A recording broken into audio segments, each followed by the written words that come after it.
Welcome here in Amsterdam and the Beurs Bijlage and making Solar Bankable 2018. And with me here today are Linda from FMO and Rolake, who is the moderator of this wonderful event. And we'd like to wrap up and let's hear from both experts what they feel and what they sense of this conference, this event. Let's start with the moderator. Yes. Rolake, if you have moderated these 2 days, what are your key takeaways of this event? I think one of my big takeaways is the realization that this global energy transition is really irreversible. And irreversible because of the situation we face with our climate, but also irreversible because even on the investor side, there's now increasing demand for green investments. And I think those were really poignant points for me to take away. Now, the question is, how do we bring all these things together to actually make change?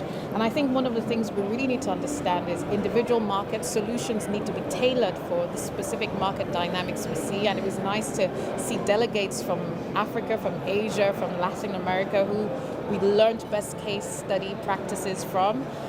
It was also interesting to hear on the funding side, particularly development finance institutions, some of the initiatives, innovative funding structures that they're looking at, and particularly the global trend of green bonds, which underpins the fact that funding is available. It is looking for bankable opportunities. I think those were some of the really key things I took away from this event. Yeah, what are the lessons for you? Are there any surprises that you heard in these past 2 days? Well, my most important takeaway is that it's very important that we have invited all our clients, all our partners, our investees worldwide.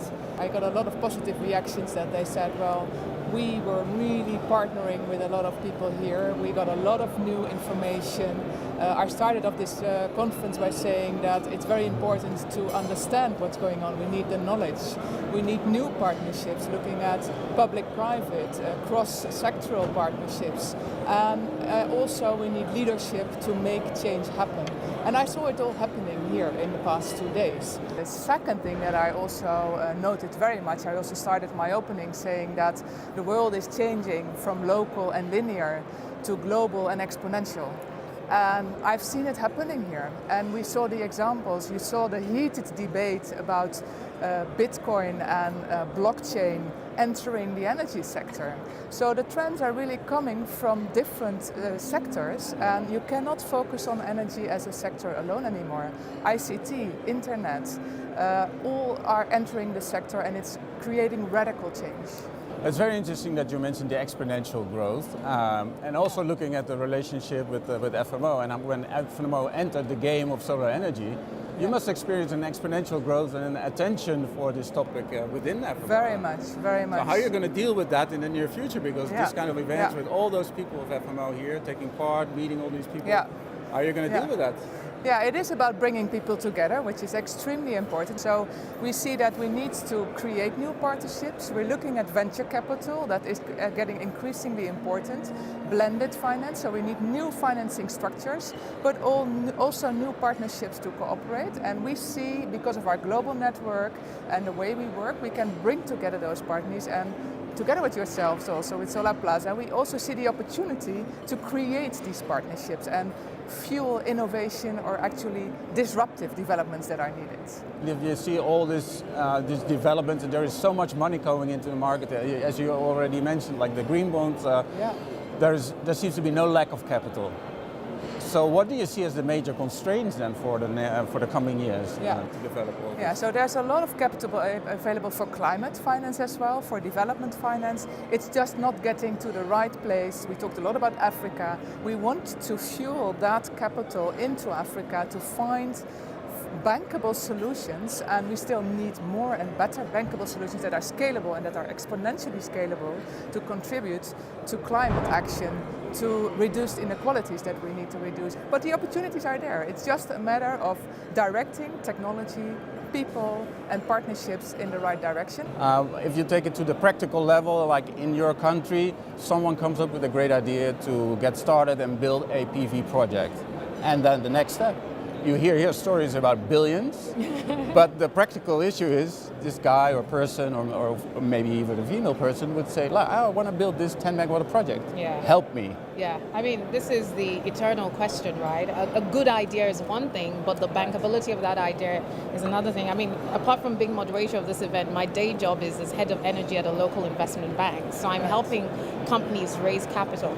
And of course, the biggest advice we give them is obviously, where is your cash flow going to come from? Right. Is there a market for this particular product, for this equipment or solution? But you know one thing about the solar PV market, it's such in an infancy in the market in Nigeria and West Africa and Sub-Saharan Africa that you almost have to create an entire ecosystem around a project to make it bankable. So yes, you may have a view to cash flows, but I would also ask this entrepreneur, how is he going to distribute these modules if it's a pay-as-you-go model? So I think what needs to happen is really, apart from the funding solution, a view to market, both the public and private sector need to start working together to put in simple things like standardization, the regulation around it, the supporting infrastructure. So these are some of the issues, and of course other fancy financial instruments such as credit enhancements, which you can work with DFIs or other institutions like FMO to put in place. And I think what you'll see over time, the ripple effect of that is that the market, the bankers, the stakeholders, the regulators will get used to solar PV, for instance, as a viable solution that can work in a market like Nigeria, for instance. Yeah. I feel here there's a lot of things to do in the educational sphere, right? Absolutely. Look, if you take this example, my practical example of the person with the 10 megawatt proposal, he walks into a bank and the banker would say, I never worked with solar. Yeah. So how can you expect me to finance this project? Yeah. So there's a lot to do in the educational way. Absolutely, because most of our banks in Sub-Saharan Africa have been geared towards commodity, hard commodity projects, fossil fuel projects. So most bankers, structurers, are actually oil and gas or mining bankers. So there needs to be a pivot in the industry, but that pivot needs to happen with support. I don't think we can do it all by ourselves, but I think we also need a broader education and awareness, and if we can get the awareness on the side of the financiers and the consumers, then I think the sky would be the limit. And that brings in a nice bridge, because FMO can play that intermediate role, right? You can Exactly. help and educate these local banks, Yes. take them over the bridge. Yeah, and that's very much how we see our role. We want to be the preferred partner to invest in local prosperity. And how do we do that? Is that we use our global network actually to share knowledge. And just piloting, testing, doing innovative things with the banks and with our local stakeholders will bring those solutions that we can eventually scale up. We can have the fantastic solutions, the financing solutions, but if the regulatory framework is not in place, you have a problem. Yeah. How is FMO helping or can do something about that? Well, regulation has different layers. We see that partly local legislation, national legislation can be important. At the same time, technology and internet is cross boundaries. So it's also about global regulation being questioned for certain things because of the fast developments.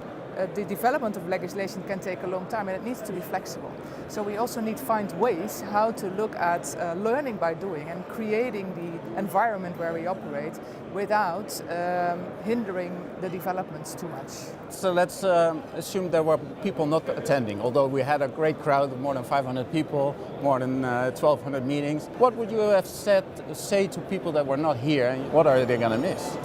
I think what they're going to miss, there are not many events globally at the moment that are really so focused on the real detail around the challenges and opportunities in the solar market space. You're not likely to leave this conference the same way you came in terms of your thinking. Thank you, Rolaka, for being such an inspiring and a wonderful moderator during this event. And I would also like to, of course, thank FMO for a wonderful partnership, making this event possible. And I hope both of you to see you again in 2 years from now. That's all for here from Amsterdam, making Solar Bankable 2018. Thank you.